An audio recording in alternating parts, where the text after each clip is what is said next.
Good morning to all of our viewers and welcome to this week's American Corner virtual program, Digital Marketing, Why You Should Be Interested. Our guest for today is Mr. Motebang Senaoana, who is a content curator and marketer from Osmium brand marketing, which he also co-founded. He's passionate about business development and connecting brands with the Welcome to our show, and thank you for coming in to speak with us today. Thank you very much for having me, and I feel very welcomed on this page, and yes. You always are, always are. So getting right into our discussion for the day, may you please tell us a little bit more about yourself, and most importantly, why 98% of your tweets are about digital marketing and using social media to reach an audience and customers? So who am I? It's a very, very hard question sometimes. It is. Yeah. So my name, as you said, Motebang Senaoana. I co-founded Osmium brand management and marketing for two reasons.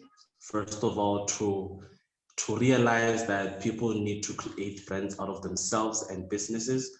And then secondly, to basically bridge the gap between those brands and customers. So that is mostly what I am passionate about. Notwithstanding business development, making sure that businesses actually have all the systems, structures, and guidelines as to how to run a proper business. And what I mostly do is just share content on marketing and entrepreneurship, mostly on Twitter and medium.com. Medium.com is for articles mostly. And the reason behind this is because, like you asked, why is it 98%? Are you sure? Why 98%? A lot of your content is digital marketing, which is a great thing. I mean, it's very useful.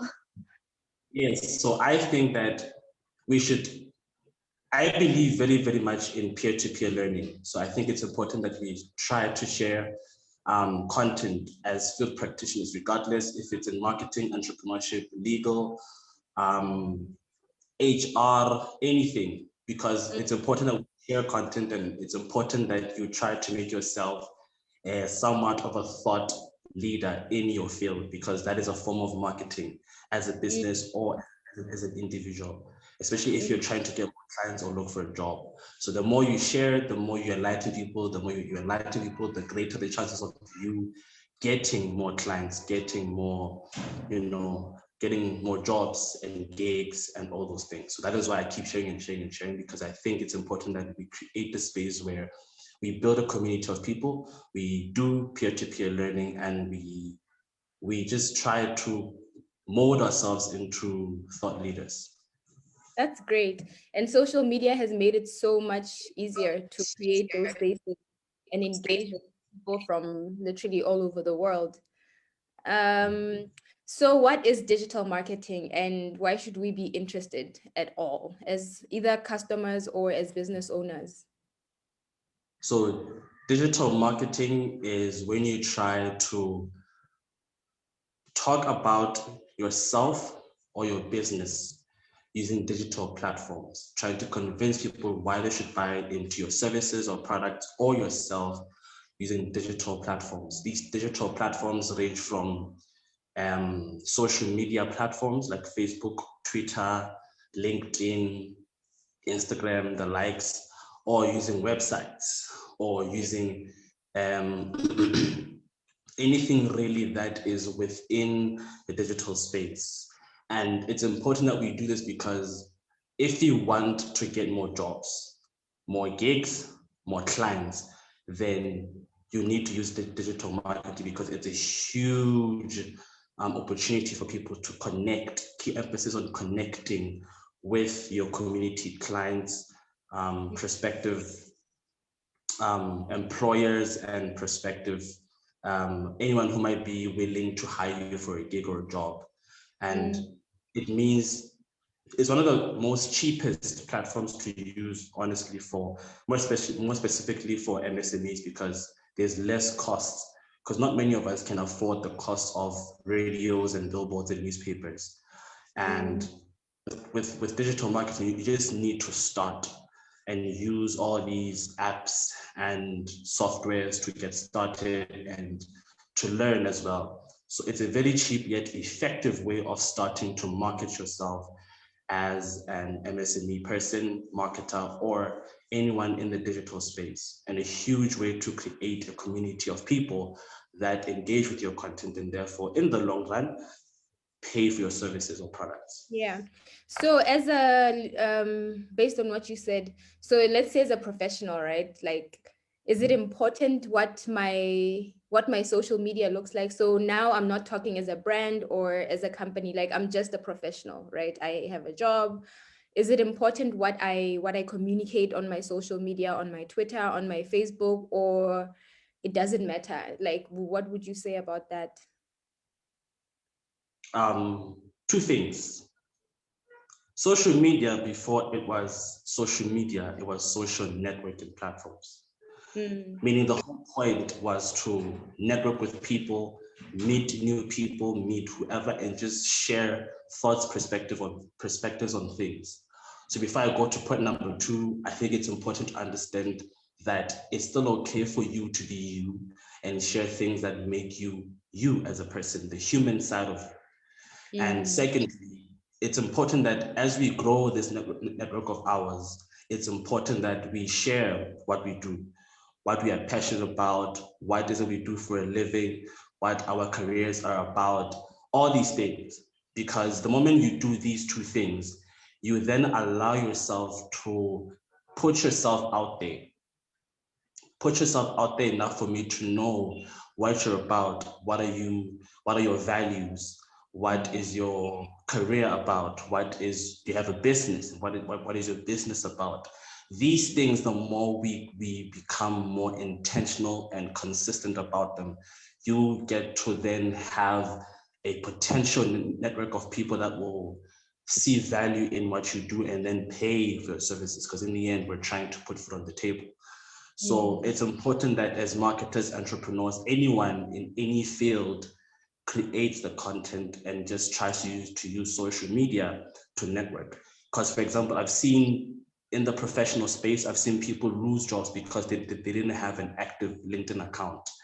And I've seen businesses lose investment opportunities because they didn't have an active social media account.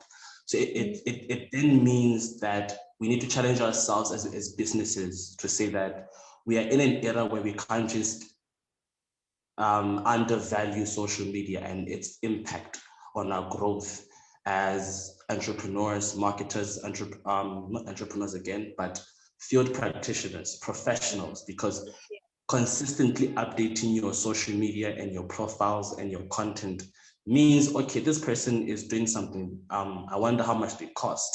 How do they do this thing? Let me engage them and just try to pay for their services. So there goes the importance of social media. I think it all boils down to purpose, content, and the consistency of it all. What is your purpose? How do you create content around it? And how do you remain consistent as you create the content? Yeah. And what would you say are some of the most powerful digital tools that businesses can use? And how would you recommend, that companies get on board with using digital tools to communicate with their customers? Because I know there are a lot of companies that in Lesotho that do use social media to advertise their products, but there are also companies that don't have any footprint on social media. We know the companies, we know this, service or product offerings, we still shop with them, but for them, social media is just, another thing that people use just to talk to each other. They haven't quite found the value. So what are some of the tools that you would maybe recommend to companies and say you definitely have to use this one? So look, I think that workload is workload, meaning if you are an entrepreneur, it means your sales and your marketing and your operations and your all these things. If you are a marketer, like a professional, it means on top of the KPIs that you have to give, you also have your everyday at work tasks. So for example, for copywriting is the content that you write. I know lawyers might attack me on this, but there's copyright, which is the law one, and there's copyright, which is copy and writing. So for that, we always recommend tools like Grammarly, which allows people to do a spell check and check on their comprehension and usage of language. And G Suite is like Google Docs, Google Sheets, Google Forms. These platforms allow you to properly write down all your things. For people that write things for brochures, things for those captions that are social media. Is for B2B businesses, which is business to business ventures. We have things such as MailChimp. So MailChimp allows you to market yourselves using email platforms. For logos and posters and anything that is graphic, we have canva.com. But I think for logos, entrepreneurs or marketers have to use graphic designers, because if you design a logo using Canva, you don't necessarily get to have all the formats, and you can't necessarily own that logo. So it's important that you just use a graphic designer or collaborate with one such that they give you all the formats and you have proper copyright and patent usage of that particular thing you would have created. But anything else in terms of creating the poster, the flyer, the brochure, Canva is perfect for that. And it's free. You can set up in just less than 5 minutes. And for your schedules and your calendars, I would advise you to use Google Calendar. It's very, very useful in terms of you planning out your to-do list and your schedules for the day and your meetings. Then you have your reminders. So long as it's synchronized with your phone, you're done. Or alternatively, we have this thing called Calendly, right? So it's CALENDLY. That is important for people who want to plan out their days, plan their schedules, plan, their meetings appropriately and stuff like that. So for posting, like social media posting, businesses in the social networking world have created the business side of everything. WhatsApp has WhatsApp for Business. Facebook has the Facebook Business Suite. Twitter has TweetDeck. Instagram has Instagram Business. So they allow you to schedule your posts. They allow you to check the metrics or analytics. They allow you to properly see the business side of your business pages. Alternatively, you can use platforms such as Sprout Social or Buffer or Dingata Online, which will allow you to plan your content, schedule it, check the metrics, and most importantly, just try to understand how you can just update, post, and check the performance of your postings and whatnot. So as you go, you can then just make use of these things. They're all free of use. All they need is just a smartphone, and consistent internet, and for you to just plan accordingly. Then everything else is just automated. So use all these platforms. I mean, also for people who do mood boards, who do such things such as what do you call them? Things that allow you to properly plan your shoot, to properly plan your concepts and your briefs. We have things like Trello.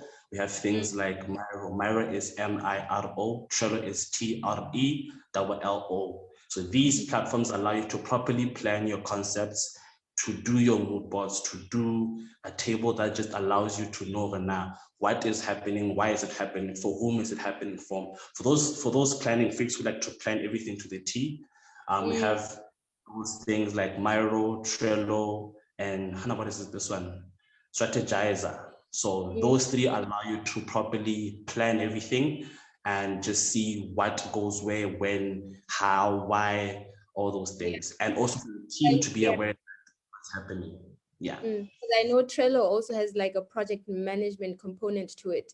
So you can use it in order to, invite team members. If you're working on a project, you can invite team members. Each member can have a task, and then you can schedule, deadlines for those tasks. So I think you make an important point with the platforms that you've mentioned, that digital marketing is not just about using Facebook or using Twitter to tell people what your products or your service is about. A large part of using digital tools in your business is also understanding how you can use them to schedule, for example, to do research, and planning, which are very important components of running a successful business. And as you said, these are free platforms to use. So someone who's starting off may think, oh, hi, maybe you need to pay in order to get you need to pay in order to to have access to these platforms. And honestly, as long as you have an internet connection and a consistent internet connection, you can use these tools. And then, what is different about digital marketing in a country as small as Lesotho compared to, say, South Africa or the United States? I know maybe some people are reluctant in using social media because they're thinking, well, is someone in Mogotlong going to see, my social media content? Is someone, which is, I don't understand, because I mean, people have phones, right? They have access to the internet, which means they have access to YouTube, they have access to Twitter, they have access to Facebook. But what would you say some of the differences are in using digital marketing in a country as small as Lesotho? Oh, that question. I mean, okay. Let me just go back a bit in terms of the question we just tackled. I think for the app we just talked about, if people haven't really noticed, you can actually pay for these things. I think tech companies, what they do is they will give you trials and free versions of this, but they have limitations. And I think for marketing professionals, it's important that we try to understand that if you want efficient use of those apps, you might have to pay for them, but they're very, very cheap. It's like $50 per annum. It's like $500, give or take the rates. And they allow you to have, if you are an analytics person, they allow you to have a proper understanding of the analytics that you have and your performance and everything else. So I think it's important to just understand that if you want to properly make use of those platforms, you might have to pay for them because they have their limitations. And then to answer your question, so South Africa is arguably one of the most progressive countries in the world in terms of their marketing. I think we hear this all the time, where for people who are on social media mostly all the time, Moto Aga post and talk consistently for like a month, and then they'll go viral, and then the following month they have an endorsement deal with company A and company B. And what that does is it speaks to two things. It speaks to the infrastructure, and it speaks to the culture of societies. Infrastructure basically means that what the reality of the situation on the ground. Reality is the number of businesses. How diverse are those businesses? It speaks to, in the context of tech companies, it speaks to the number of, for example, telecommunications companies in that country. It speaks to the number of people that actually have buying power in that country. And more importantly, it speaks to the number of, or the diversity of capital in that country. So apparently there are three things that a business needs to grow and thrive. That is human capital, that is market capital, and that is financial capital. So if we're talking about financial capital and market capital, then SA is by far one of the most progressive countries in the world, alongside the US, and because of the infrastructure, because of the diversities in the economy, all those things. But I would argue that Lesotho has more human capital because the talent in this country is crazy. Like what we can produce. I think people have seen this. Lesotho ha qala a tshela naha, ha fihla South Africa, ha fihla America, ha fihla Europe, anywhere, they thrive. They make a name for themselves, regardless of the field. Education, marketing, management, anything. They will thrive, they will make a name for themselves. And I think simply because of the culture of that country allows them to thrive in that culture and economy. So we just need to work on fixing the infrastructure, which needs a lot of financial capital. And we need to fix how many people actually have access to resources, information, and everything. I think the latest release, LCA, Lesotho Communications Authority, it points out such a huge disparity in terms of the number of people who have access to phones and the number of people who have access to smartphones. So the difference between the two is quite huge, which means culture into the infrastructure such that more people have buying power, more people actually have everything. Let me come to the culture. I mean, we still live in a country where hosting these things can to a whole. So like, how could you possibly, as a tech company, penetrate such a market where the culture of tech and the culture around the usage of tech is so a bit taboo? Because you know, so these are things that we have to tackle. So the moment we tackle those things, then it means we can then have proper access to the financial and market capital, because then we have tackled the foundation that is required for us to make money from these things, to grow as a market and to diversify everything.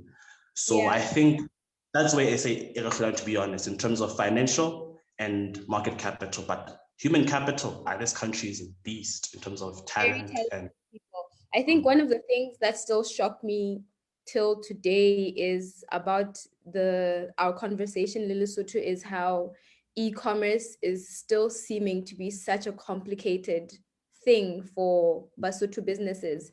So, and one of the things that I don't understand is that if Basotho are creating all these awesome products, I mean, we have wool and mohair, we have leather, we have access to denim. So why is it difficult for us to set up entities that can actually just run as e-commerce stores and ship globally? I know quite a few companies that have attempted, you know, to run online stores, and one of the most challenging things, I guess, also because we're landlocked, was the issue of shipping. So when we talk about digital tools and digital marketing, I think one of the important things that the private sector and the government need to also think about is, like you were saying, the infrastructure. Like we cannot be shipping products for 500 rands and for 200 rands to South Africa, because then it means that we can only rely on selling luxury brands. If you want to do fast fashion, for example, you can't, because you cannot sell, you know, a dress for 500 rand to the States, because that is the cost of shipping alone. So you do make an important point, and I think this is where the conversation goes just beyond the businesses that are trying to, you know, get into the digital space, but also other companies that offer you know, complementary services like shipping, packaging, and the logistics around how, if I wanted to go fully digital, I do not have a store.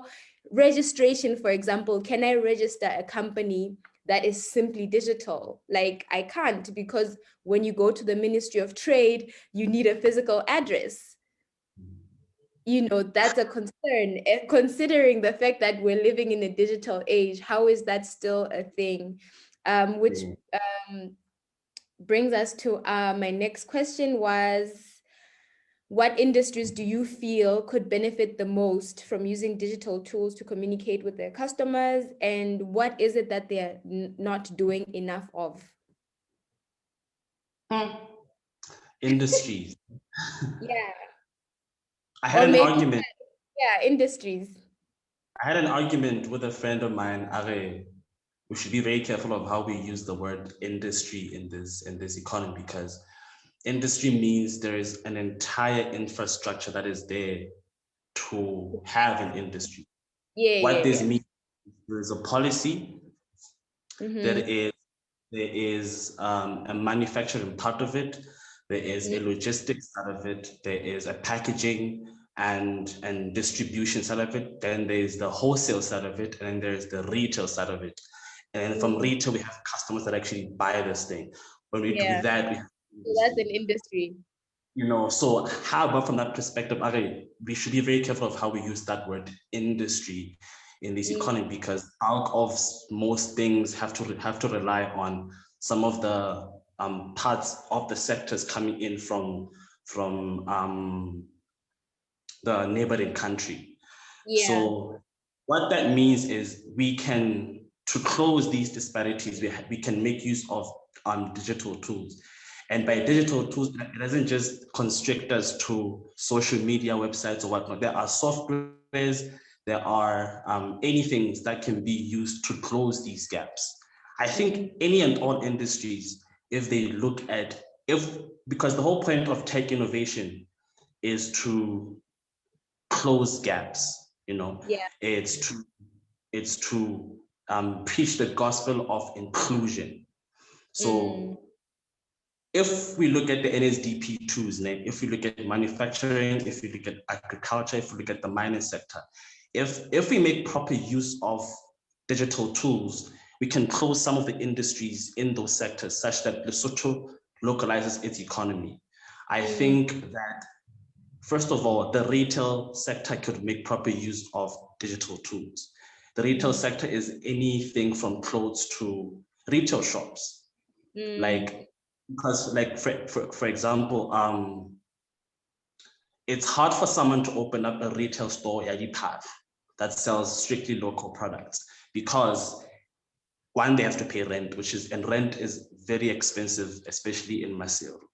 Yeah. Two, there are some, like we said, gaps in the clothing market, which don't allow them to have those huge quantities of clothes. So what that means is, if I want to open up a retail store, I could just simply have a website or an app. You order, you have like a week or so to get your products, or less, then you can have them. Because then when you order, I can talk to the brands that are concerned and the entrepreneurs in those brands, and then within a given period of time, we can have your products. I think apps, websites that can be used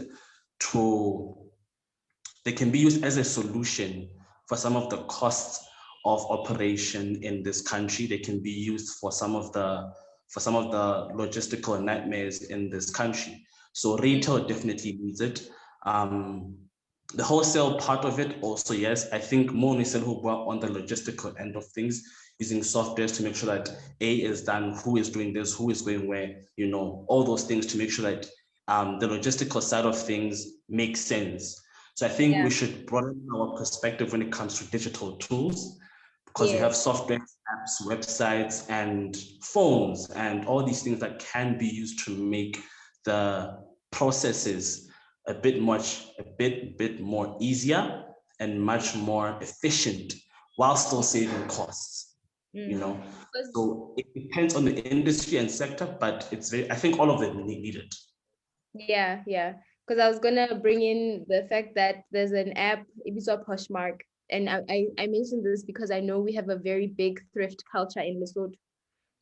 We get a lot of secondhand clothes, and there's an app called Poshmark. I think it only operates in the States.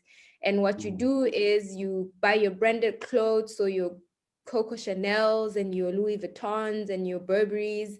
And basically, when you're done wearing them, you can just post them up on Poshmark as an individual.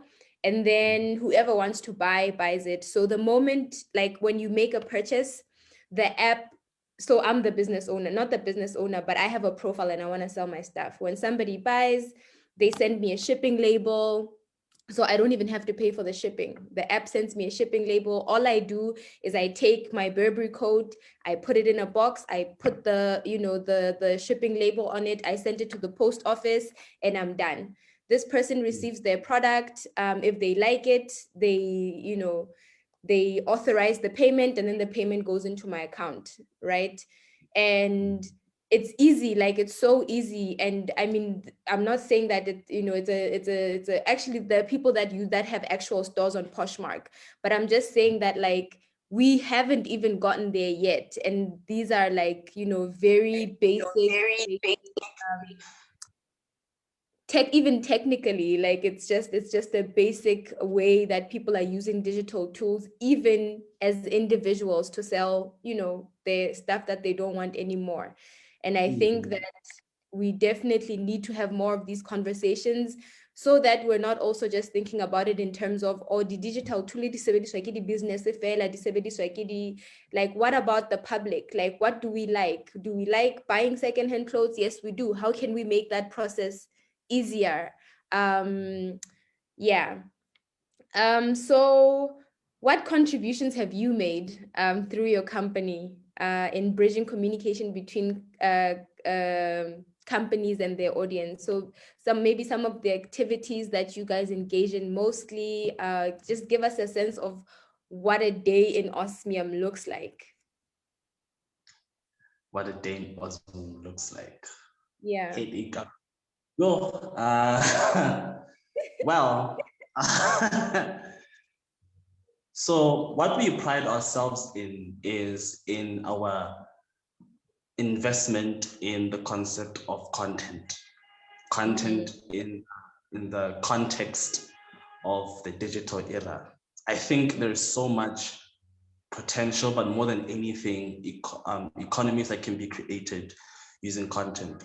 So we have, of course, we have clients, né? Of course, there's a client, but in us creating services for that client, we have had to work with makeup artists, graphic designers, photographers, videographers, and specialists in the digital world to make sure that the client receives what they need. So I think that is a huge opportunity in the context of creation and just the person realizing the dreams. But more importantly, the more you use these people and the more you make proper usage of digital platforms, the more you bridge that gap. The more you become more relatable, the more you become more efficient, because content, let's say, for example, you create a video. You understand, in a video, there is the copywriter, which is Motho Angwalang, all those nice captions who scripts what the person is going to say. Yeah. Then we have the artist, which is Motho Onzo Mukra, how Mameti video. And we have the graphics guy who just puts in the logos and the text and the whatnot, all those creative, nice looking things on the video. Either we have the director or executive or whatever they use. Then we have the videographer / photographer or cinematographer, who captures the whole process. It means in one 30-second or 2-minute video, we've created 5 jobs for one product. So I think that's the one thing we can literally pride ourselves in as we create value for clients, as we bridge the gap. And also there are actors to take into account. And the more you use local actors, the more relatable your business becomes. And the moment that you become relatable as a business, it means you will increase the likelihood of people buying your product because on the poster or the video. So yeah. And meaning that bridge is more than anything solidified because the content is relatable, the job creation is there, and the content is literally being created all the time because we're using people that work within the market. So I think as we do posters, brochures, as we do videos, as we do, we like to have like online chats through videos and audio. So these are things that put thought leaders out there and creatives and field practitioners who brand themselves as thought leaders. So as we do this, we are further bridging the gap because I think for us, it's more than just the content side of it, but also using people who are in those fields, who live in this country to say, Bona, it's you, it's, So these are things that really, really do bridge the gap more than just the content, but the usage of local talent to create that content. Which is important because I know one of the most contentious issues with some of our corporate companies was that for their marketing, you know, they rely on South African companies, marketing companies. So when you walk Kingsway Road, there's a billboard, but this billboard is of someone who's an SA that we've never seen, that we don't know.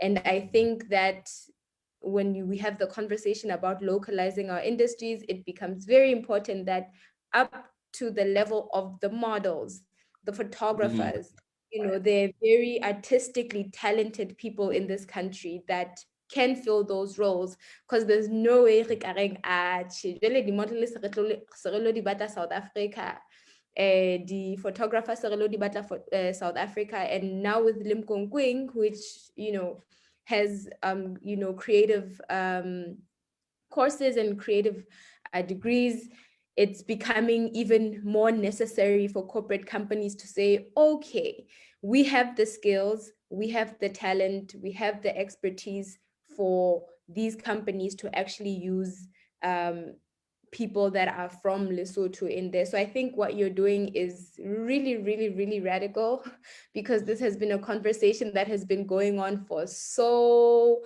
long. I mean, you remember the other company recently that did a campaign, and they were using a girl that was not from here, but the voiceover was a Sesotho voiceover, and it was like, okay, so are you saying that there are no kids that can run? And you know, so I think it touches on some of the most controversial things in the private sector, but things that can easily be fixed, because companies such as yours exist in order to bridge those gaps that we have seen. Yes, and so just to point, I'm sorry to disturb you, but if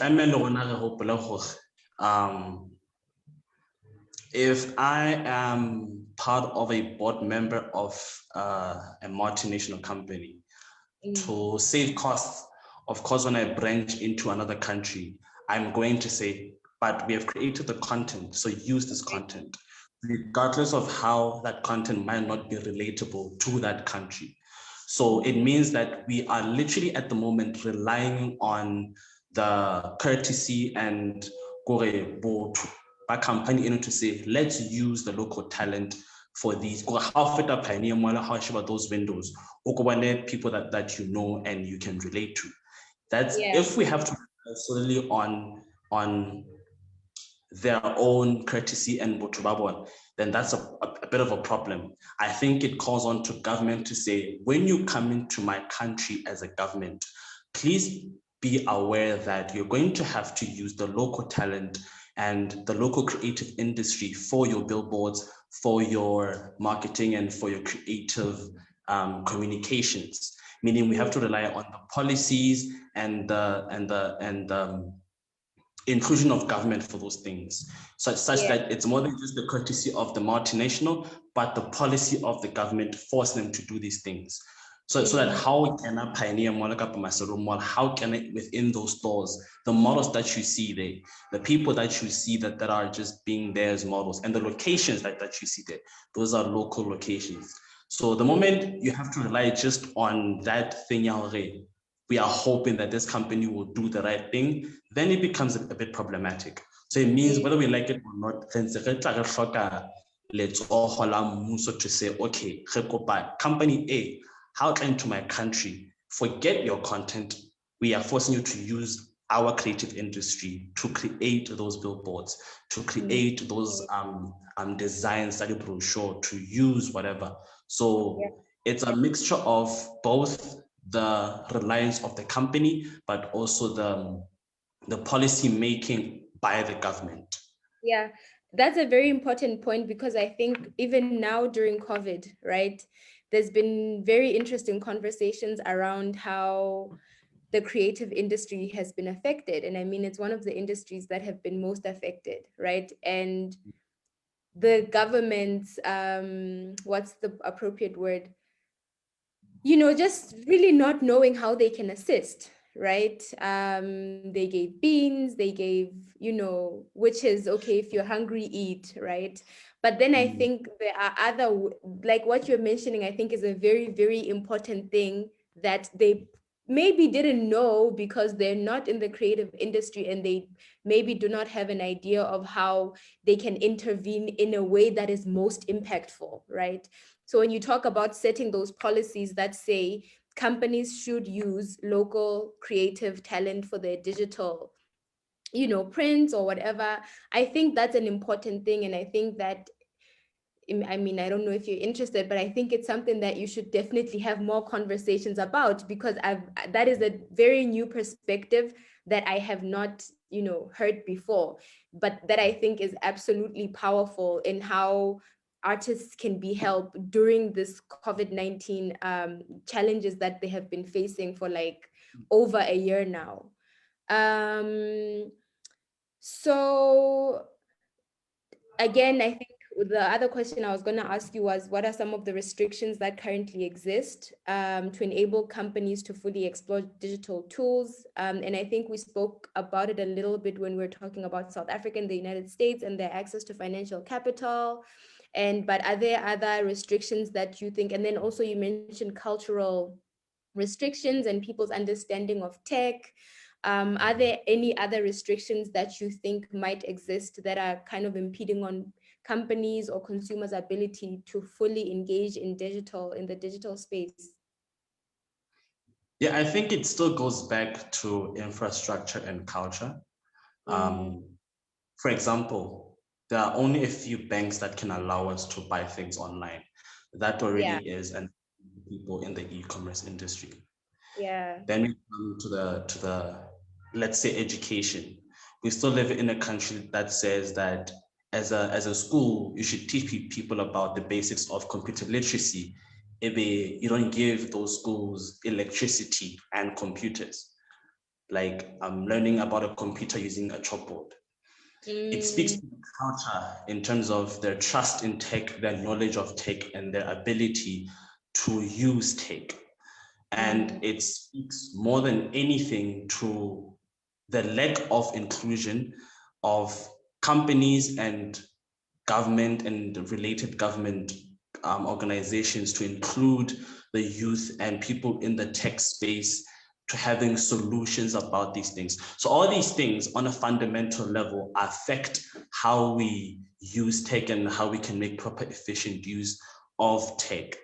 So we have to start thinking about how we can invest more into the entire tech ecospace, such that I can buy things online and have them delivered to me. I can come up with a solution, yeah, an app, and then I can have money for it, and then it can grow. Like, guys, do you understand the concept of a startup in the tech space? A concept of a startup in the tech space is high growth, high impact. So this means Facebook, within a space of 10 years, went from zero to billions of dollars in just 10 years. That is unheard of in this economy. So it means we have to look on the policies. We have to look on a variety of capital funding things for the businesses.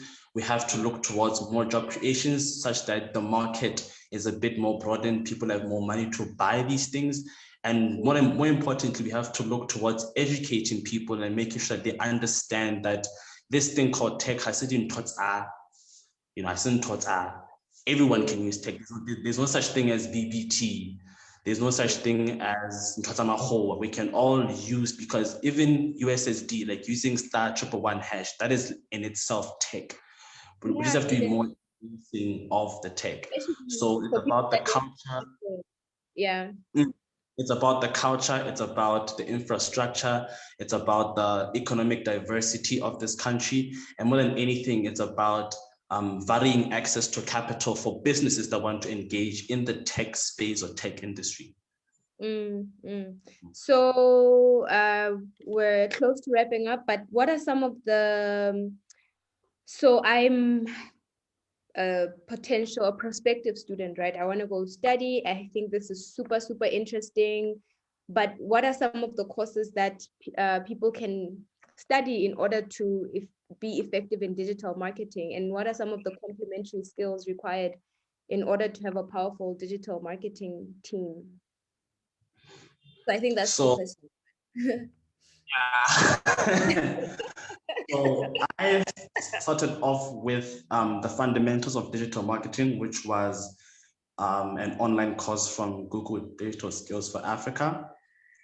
After that, so there's still online platforms like Khan Academy, Google Digital Skills for Africa. We have Allison.com.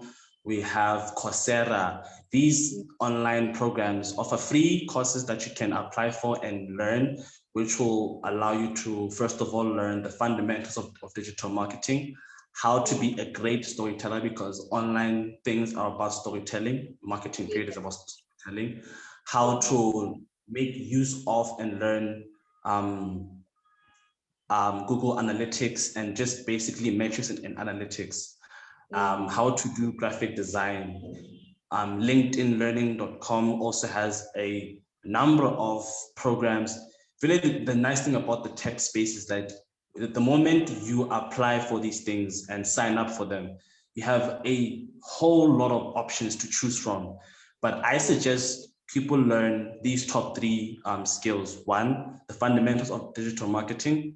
Two, the basics of strategic thinking. And then three, how to make proper use of metrics and digital analytics. So once you have the fundamentals of these three, you can then continue towards learning other things like how to make use of Facebook sponsored ads and all these things. But if you have these three, then you have the basics of everything. Then you can then continue as time goes, especially because digital marketing is so broad. You will get to discover yourself and where you fall within everything. And then the more you realize where you fall, the more you will then upskill yourself with regards to that particular thing. But so long as you have you were well intact. So I'd say people should like sign up for LinkedIn Learning, Coursera, Khan Academy, Google Digital Skills for Africa, Allison.com. Yeah.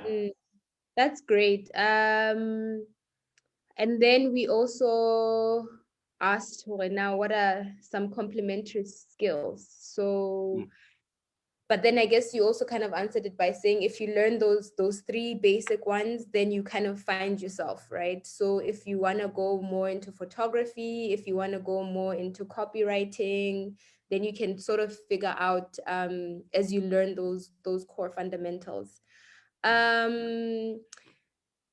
Do you have any last thoughts that you want to share with our audience members as to why they should take full advantage of digital tools and spaces? Any last words? Start now. I think that is very important because we often suffer from this imposter syndrome of, is the business ready? Am I ready? Am I worth it? What if the market does this? First of all, start now. Just start. You will learn as you go, but always as you start, have a very teachable mindset such that as the client's hands about you learn as to why it's like that, where am I missing, where do I improve, how do I grow as a business, all those things. Secondly, the core of every business, every marketer, everyone is reliant on two things. One, empathy. You have to be empathetic towards the needs and wants of your clients. So empathy says, what is this person's needs and how do I contextualize my service or product to befit those needs? So at least once, how so I deal on one or mona ke for samani a go ke lokise monana ke hodise jonana. Okay, ke bona bana ha se my target market ke yane. And most important, the second factor is, I think so much of business is reliant on viewing failure as lessons and less as failures. So the more you fail, the more you grow. Start now, fail now, learn now, such that the more you fail, the more you can actually grow. And I think the business market of this country should be more allowing towards us as entrepreneurs and marketers and people in this space to learn and grow more, meaning allow us to fail, allow me to fail and allow me to learn from my failures. All right. So we have a few questions from the Facebook, and it says, okay, there's a comment from Ellen Pabalo Madiehe. It says businesses should not be shy to also use marketplace on Facebook. And it even has an option to boost your ads. How wonderful, which is important because Lesotho Monana Facebook is like, you know, the mostly used social media platform, right? It has the most traffic. Sorry, it has the most traffic. Yeah. Like if you the analytics and whatnot, more Basotho people are on Facebook than any other platform. More people are on Facebook than any other platform anyway. So yeah, we should make, but it's a very, very powerful platform if used efficiently. yeah. And then Gertrude Nkhato says, please repeat the name of the apps. So I think what digital tools, what are some of the most digital tools? If you could just take us through that. Okay. But just some of them. Kaufel. Okay. So like I said, the first one, G Suite. So G Suite is, I wonder if you have a Google email, and G Suite is like a platform that we use. It basically has Google Docs, Google Forms, Google Sheets, everything. So once you have your email, you can make use of that. That is G Suite. It's G and then space and then SUITE. And then we have canva.com. Canva is CANVA.com. It will allow you to create posters and infographic, anything graphic for you to make proper use of. And then we also have, like I said, with logos, please use a graphic designer because you can then have proper use of the logo and you can own it. That's fine. To planning your schedules and your meetings and whatnot, please use Google Calendar. Make proper use of Google platforms, guys. Like they're very, very cheap, very, very easy to use, and they don't need you to pay money. And aside from that, we have this thing called Calendly, which is CALENDLY. It allows you to plan your schedules. It allows you to make proper use of meetings and your tasks to do and whatnot. But for your team, like project management, for your team to do proper boards, there's still Trello, which is TRELLO. Or we have Miro, which is MIRO. Those platforms allow you to plan your projects, to plan your work, to make proper use of boards. And we also have this thing called Strategizer. It also allows you to properly plan and all those things. So Strategizer is STRATEGYZER.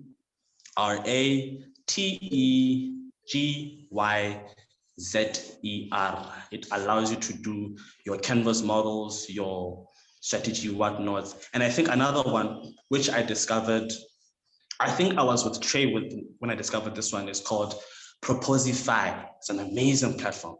So Proposify is PROPOSIFY.com. So Proposify is this amazing platform. It allows you to write the best proposals for marketing, for HR, for anything, proposals, period. And they have different templates that you can use to make proper use of your proposals and your anything that you need to send out to your prospective clients.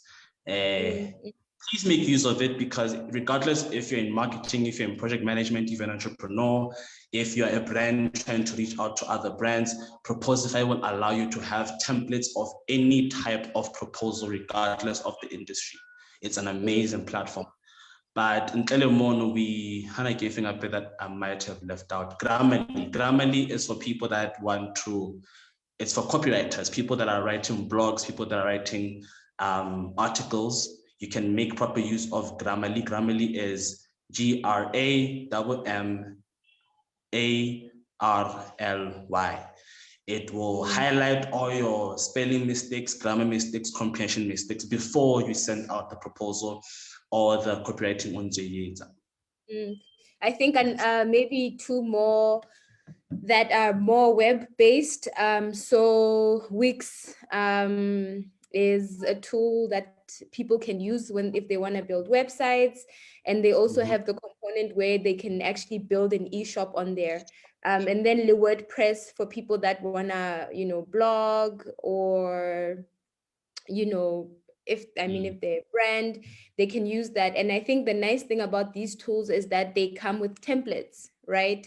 So you may not necessarily know how to build a website, but WordPress will give you a template, and then we're now looking at text, how fela, also looking at the photos, how fela, and then it looks super, super, super professional. But obviously, it does require a little bit of time to familiarize yourself with those platforms. Squarespace also, which is an amazing platform for building websites. But again, thank you so much for joining us today and for having this discussion with us that I think is super, super important, especially for the youth. Because it presents so many opportunities. We have not, I feel like we've barely scratched the surface, Lesotho, in terms of really, really, really using tech and using digital tools to do business more efficiently, and to even just, even if you don't want to start a business, but how you can contribute to a business. Like if you have those tools, like if you know how to use Canva and you know how to use it really well, that's a service offering, right? That's a service offering that you can offer to a company. And I think there's a lot of space for people to learn these things and for people to actually bring value into companies. Motebang, again, thank you so much for joining us today, and more of these conversations with you. I think this was a really, really, really insightful talk. Not only did you tell our viewers about the different, apps that they could use for different things, but you also discussed what the environment is like in Lesotho, what needs to change, where opportunities lie. And I think that people should follow you on Twitter. They should follow you on Facebook, because this really is like the bulk of what you talk about on a daily basis, right? So if you would like to give people your Twitter handle, your Facebook handle, so that they're able to keep engaging you in these conversations, because I think they're super important. Yes. Also, just a side note, for people that are in the professional space, Canva.com is an amazing platform for writing your CVs and resumes. It has so many templates that can allow you to properly put your CV. It's like a house apply. Everything just looks so nice and so professional. Yeah. So for people that are in the professional space, LinkedIn and Canva are your best platforms to network, create content, and just update your CVs. But that I digress. If you want to follow me on social media, just type M Senaoana everywhere. I'm on LinkedIn, Twitter, Medium.com, Facebook, Instagram. Is just M Senaoana. M for Motebang, Senaoana for Senaoana. So that's where you'll find bulk of my content.